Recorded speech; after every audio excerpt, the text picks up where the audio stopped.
প্রিয় ছাত্রছাত্রীরা, তোমরা সবাই ভালো আছো? মামুন স্যার টিচিং সেন্টারের পক্ষ থেকে আমি মামুন স্যার আজকে তোমাদের গণিত বিষয়ক যে বিষয়টা নিয়ে আলোচনা করতে যাচ্ছি সেই বিষয়ের নাম হলো বীজগণিতীয় ভগ্নাংশ। আসলে ভগ্নাংশ মানেটা কি?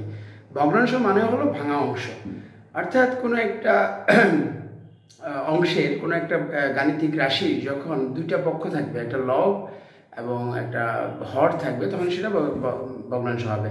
আর বীজগণিতীয় ভগ্নাংশ সমাধান করার ক্ষেত্রে আমরা এখানে এই চ্যাপ্টারগুলোতে যে বিষয়টা নিয়ে আলোচনা করবো সেটা হলো আসলে ভগ্নাংশের লঘুকরণটা কেমনে করে, ভগ্নাংশ সময় সাধারণ হর বিশিষ্টকরণ কেমনে করে, এবং যোগ এবং বিয়োগটা কীভাবে উপস্থাপন করা হয়েছে। পাশাপাশি এখানে আরেকটা বিষয় তোমাদের জানতে হবে, সাধারণ হর বিশিষ্ট ভগ্নাংশ প্রকাশ করার নিয়মগুলো কি।